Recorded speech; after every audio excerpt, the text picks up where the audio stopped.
Hello guys, so నన్ను మొన్న ఒకళ్ళు కమెంట్స్ లో ఒకటి అడిగారు, సైబర్ సెక్యూరిటీలో ఫ్రెషర్స్ జాబ్ కి రెజ్యూమ్ ఎలా ప్రిపేర్ చేయాలి అండ్ ఒకవేళ కెరీర్ గ్యాప్ ఉంటే రెజ్యూమ్ ఎలా ప్రిపేర్ చేయాలి, ఎలా గెట్ ఇన్ అవ్వాలి అని అడుగుతున్నారు. సో దాని గురించి అయితే ఈ రోజు వీడియోలో మాట్లాడుకుందాము. సో వీడియోని అయితే ఎక్కడ స్కిప్ చేయకుండా చూడండి. అండ్ వీడియోలోకి వెళ్లే ముందు ఇప్పటి వరకు మన ఛానల్ సబ్స్క్రైబ్ చేసుకోకపోతే సబ్స్క్రైబ్ చేసుకోండి. అండ్ అలానే ఒక లైక్ చేయడం వల్ల ఇంకొక 10 మందికి అనేది ఈ వీడియో అనేది రీచ్ అవుతుంది. సో ఇక లేట్ చేయకుండా వీడియోలోకి అయితే వెళ్ళిపోదాం. Welcome back to my channel like ఈ టైప్ తో.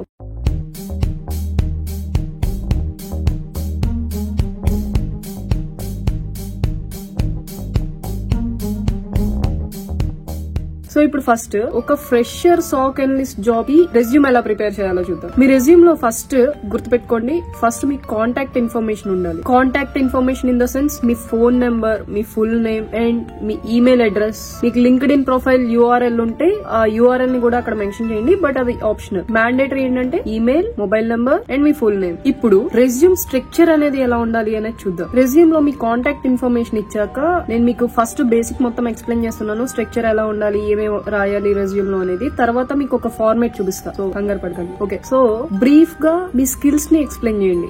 లైక్ మీకు ఏమైనా సర్టిఫికేషన్స్ ఉంటే వాటిని హైలైట్ చేయండి అనమాట ఒక 2 లైన్స్ లో. అండ్ లాస్ట్ లో ఇలా మెన్షన్ చేయండి, and eagers to learn with in the cyber security domain అని చెప్పి ఒక లైన్ పెట్టండి లాస్ట్ లో. సో ఇది అయిపోయాక నెక్స్ట్ మీ ఎడ్యుకేషనల్ పార్ట్ గురించి మాట్లాడాలి.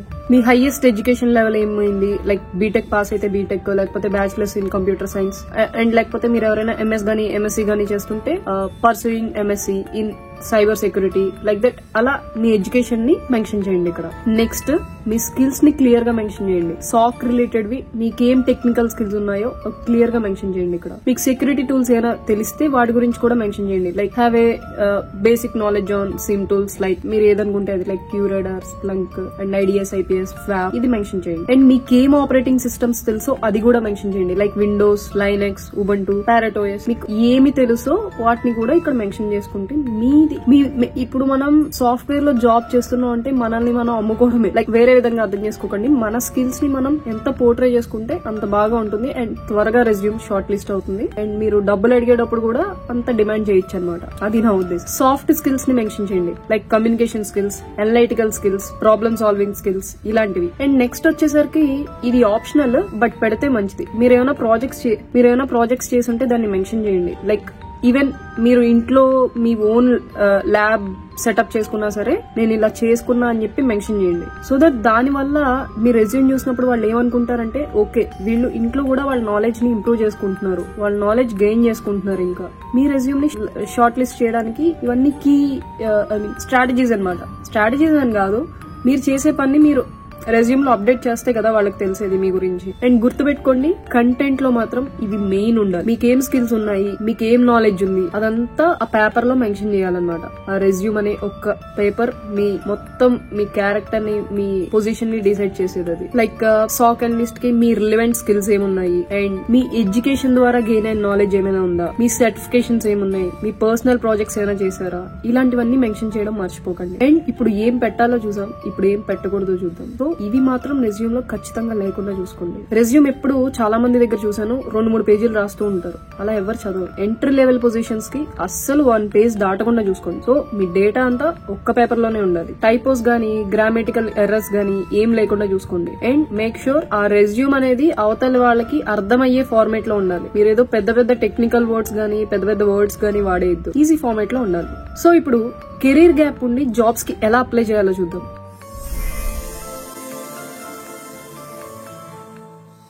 మీ రెజ్యూమ్ లో మీ గ్యాప్ ని బ్రీఫ్ గా అక్నాలెడ్జ్ చేయండి. అండ్ ఆ గ్యాప్ లో మీరు మీ స్కిల్స్ ని ఎలా ఇంప్రూవ్ చేసుకున్నారు అనేది ఎదుటి మనిషికి అర్థమయ్యేలా మెన్షన్ చేయండి. అంటే ఫర్ ఎగ్జాంపుల్ మీకు ఏదో ఒక హెల్త్ ఇష్యూ వల్ల, లేకపోతే ఏదో ప్రాబ్లం వల్ల మీకు గ్యాప్ ఉండదు. బట్ ఇది కార్పొరేట్ వరల్డ్ లో కొంతమంది అర్థం చేసుకుంటారు, కొంతమంది అర్థం చేసుకోరు. సో దట్ మీరు చేయాల్సింది ఏంటంటే, మీరు 3 years లో నేర్చుకునే కోర్స్ నిజంగా కొంతమందికి చాలా ఇయర్స్ ఆఫ్ ఎక్స్పీరియన్స్ ఉన్నా సరే నాలెడ్జ్ రాదు. కొంతమందికి 2 to 3 months లోనే నాలెడ్జ్ అనేది చాలా ఇంప్రూవ్ చేసుకుంటారు, వాళ్ళ హార్డ్ వర్క్ వల్ల, లేకపోతే వాళ్ళకున్న పేషన్ వల్ల, ఏదోటి.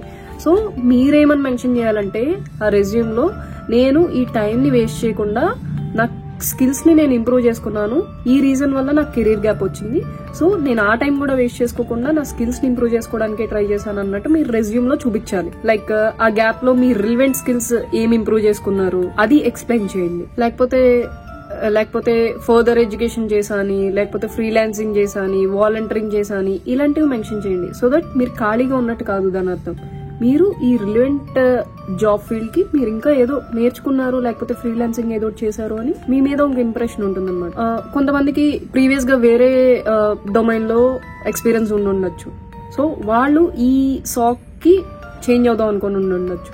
సో అటువంటి టైంలో అలాంటి కేసులో మీరేమని చెప్పాలంటే, ఆ ఎక్స్పీరియన్స్ నుంచి ఈ ఎక్స్పీరియన్స్ కి ట్రాన్స్ఫరబుల్ స్కిల్స్ ఉంటాయి కొన్ని, like problem solving skills, time management, communications, ఇవి మీరు మెన్షన్ చేయొచ్చు అనమాట. నాకు ఆ డొమైన్ లో చాలా ఈ ఎక్స్పీరియన్స్ బాగుంది అండ్ ఇది దీనికి కూడా యూజ్ అవుతుంది అన్నట్టు మీరు మెన్షన్ చేయాలి. అండ్ రీసెంట్ యాక్టివిటీస్ ఏమున్నాయో దాని మీద ఎక్కువ ఫోకస్ చేయండి.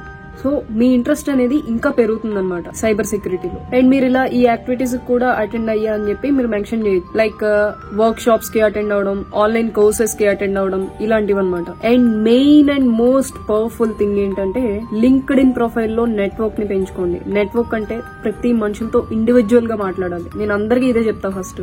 ఎందుకంటే ఇప్పుడున్న ప్రెసెంట్ సిచ్యువేషన్స్ లో మోస్ట్ ఆఫ్ ది జాబ్స్ రిఫరెన్స్ల వల్లే వస్తున్నాయి. ఇది అందరికీ తెలిసిన ఓపెన్ సీక్రెట్. సో నెట్వర్క్ అనేది పెంచుకోండి, జనాలతో మాట్లాడండి. మీ నెట్వర్క్ పెరిగితే ఎవరో ఒకరు ఖచ్చితంగా రిఫర్ చేస్తారు అండ్ ఏమేం జాబ్స్ పడుతున్నాయో కూడా మీకు తెలుస్తూ ఉంటుంది, అప్డేట్స్ వస్తూ ఉంటాయి. సో మీ కాల్ని సైబర్ సెక్యూరిటీ అనే డోర్ లో పెట్టడానికి ఈజీ అవుతుంది అనమాట. ఇది ఒక పాత్ లా కనిపిస్తుంది లింక్డ్ ఇన్ అనేది. సో మీకు ఫ్రీ ఉన్నప్పుడల్లా లింక్డ్ ఇన్ లోనే ఎక్కువ టైం స్పెండ్ చేయండి, నా suggestion. So starting high positions కి వెళ్ళిపోవాలని కాకుండా ఎంట్రీ లెవెల్ జాబ్స్ లోకి ట్రై చేయండి. సాక్ అనలిస్ట్, L1 పొజిషన్స్ కి, ఇలాంటి పొజిషన్స్ కి జాయిన్ వచ్చాక మీకు ఆ జాబ్ ఎన్విరాన్మెంట్ అర్థమయ్యి మీరు ఆ వర్క్ నేర్చుకునేటప్పటికి 3 to 4 months పడుతుంది. సో ఈ టైం ని యూటిలైజ్ చేసుకుంటూ ఇక్కడ మీకు డైలీ బిఏయు ఇదంతా అర్థమయ్యాక నెక్స్ట్ మీ స్కిల్స్ ఇంకా ఎలా ఇంప్రూవ్ చేసుకోవాలనేది ఆలోచించండి. మీ స్కిల్స్ మీద ఫోకస్ పెట్టండి. So with in 2 to 3 years లో మీరు మంచి పొజిషన్ లో ఉంటారు. అండ్ ఈ టిప్స్ అన్ని ఫాలో అయ్యి మీరు ఒక స్ట్రాంగ్ రెజ్యూమ్ ని క్రియేట్ చేసుకోండి. ఖచ్చితంగా మంచి జాబ్ వస్తుంది అండ్ మంచి పొజిషన్ లో ఉంటారు. సో ఇలాంటి మరిన్ని ఇంట్రెస్టింగ్ వీడియోస్ కోసం please subscribe to our channel.